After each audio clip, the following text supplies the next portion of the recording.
Hey guys, the Snowman here, and we have made it to the Rolex Paris Masters, the Swan Song Masters 1000 event of the year. Here's 2008 Paris champ Jo-Wilfried Tsonga helping out with the draw today. And look, the season's almost over. We've got a couple of 500s finishing up in Vienna and in Basel. We've also got the women's WTA finals going on right now in Singapore. But after this Masters 1000 tournament in Paris, it's pretty much just the next-gen ATP finals, and then the actual ATP finals in London. That's it. There are not many more tournaments left this year, so 2018 has just cruised by. And for Paris, this is kind of a wacky tournament from 2017. Last year, it was Jack Sock winning it over Filip Krajinovic. You also had a Frenchman, Julien Benneteau, in the semifinal, so a weird Final Four last year in Paris. There was no Fed who withdrew. You didn't have any Joker, no Stanimal, no Andy Murray, no Nishikori, so a lot of big names were out. But this one, it's the last Masters 1000 of the year. It kind of tends to lead to some wackier results. But the draw just coming out today, so let's dive into the Paris Rolex Masters. All right, as we look at Section 1 here of Paris, really two big storylines with this tournament. First one, who are going to be the final 8 players that qualify for the ATP Finals in London?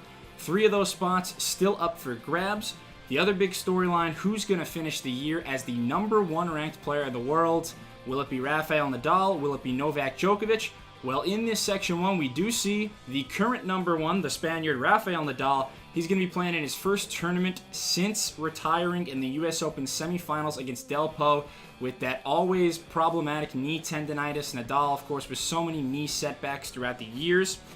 He is just 35 rankings points, though, ahead of Djokovic at the start of this tournament in terms of the race for London, the race for the year-end #1. So he's going to have to equal Novak's result in this tournament just to stay as #1. Either way, it's pretty much going to come down to London.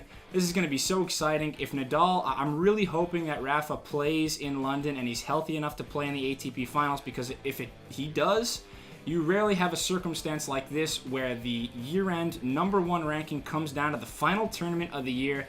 There could be so much to play for, so much on the line, so much suspense with Nadal and Djokovic there. So obviously you're looking at Rafa. How will he look coming off the knee injury from a month and a half ago?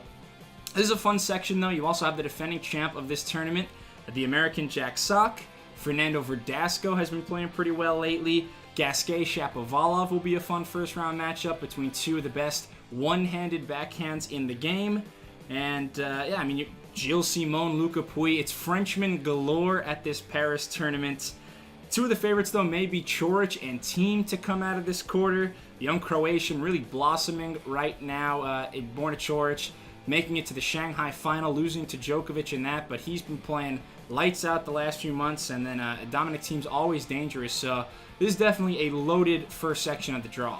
All right, in this quarter, you definitely got to look at the German Alexander Zverev, who's got 52 match wins this year, leading the ATP Tour. That's right, it's not Nadal, it's not Federer, not Djokovic. Zverev with the most total wins this season. The Austrian Dominic Thiem actually with the second most at 50. So Zverev, he's been in high form lately. The other big player I'm looking at in this section of the draw, John Isner. He has had a great season. Objectively, it's been the best year of his career.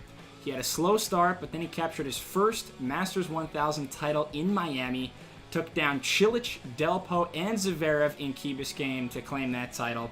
Then he makes the semis of Wimbledon, has that epic 5th set against Kevin Anderson, 26-24.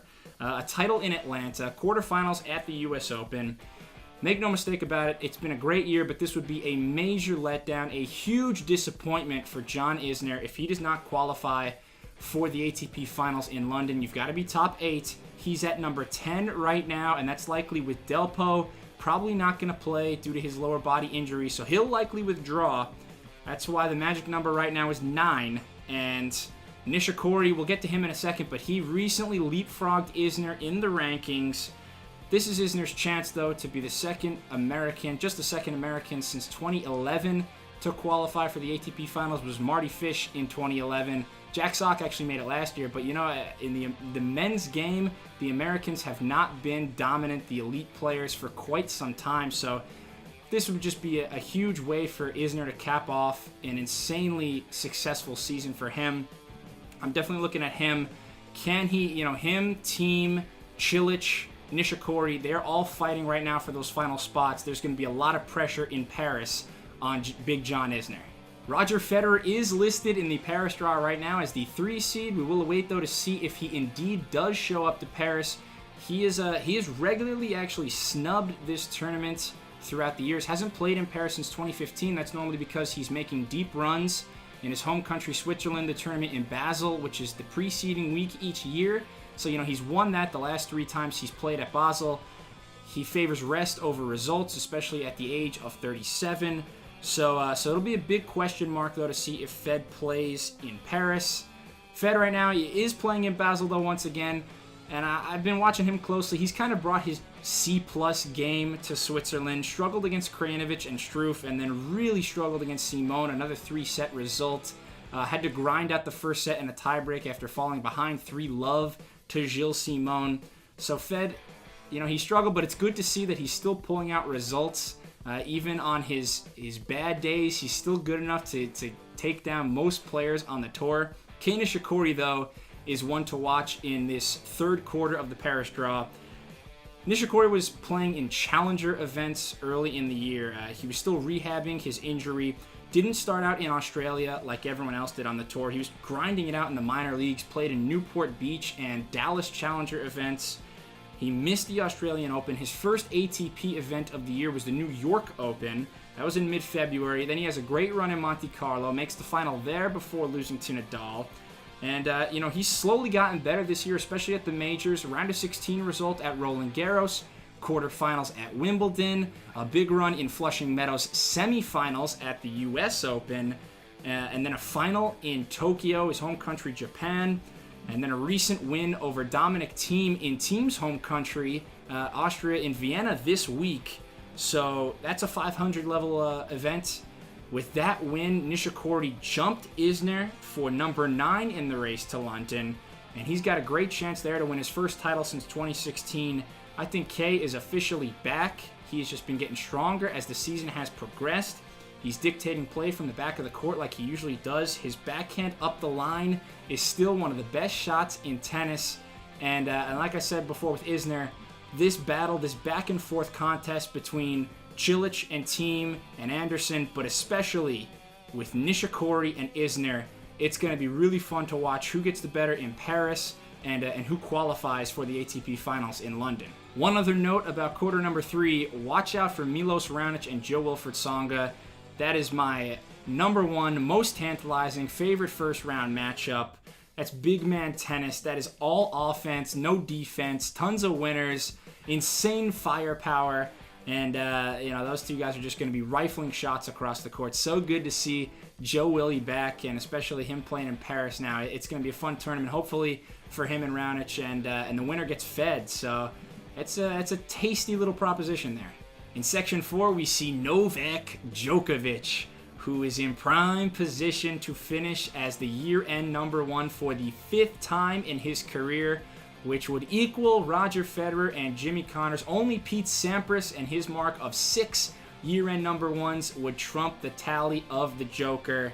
This guy's consistency has been insane throughout the year, and he's leading the way. He's going to be the favorite again, the overall favorite at this tournament in Paris.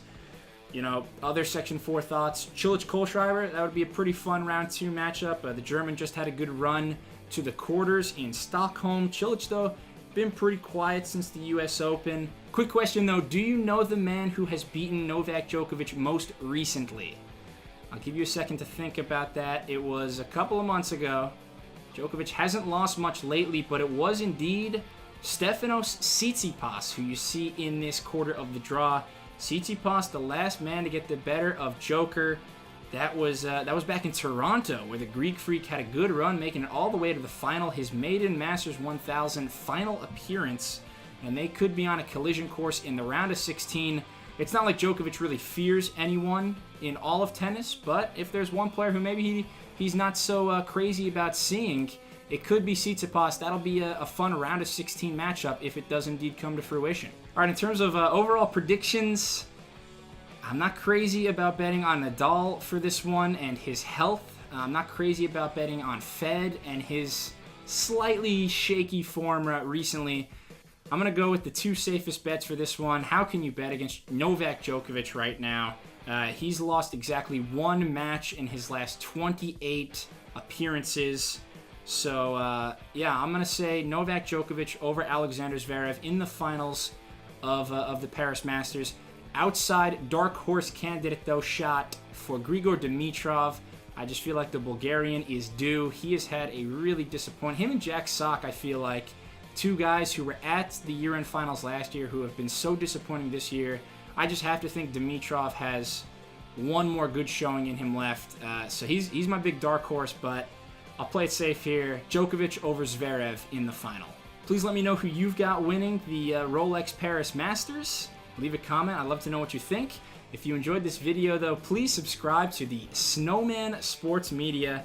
And we've got some good stuff lined up soon on the docket, so please stay tuned. And until then, happy tennis.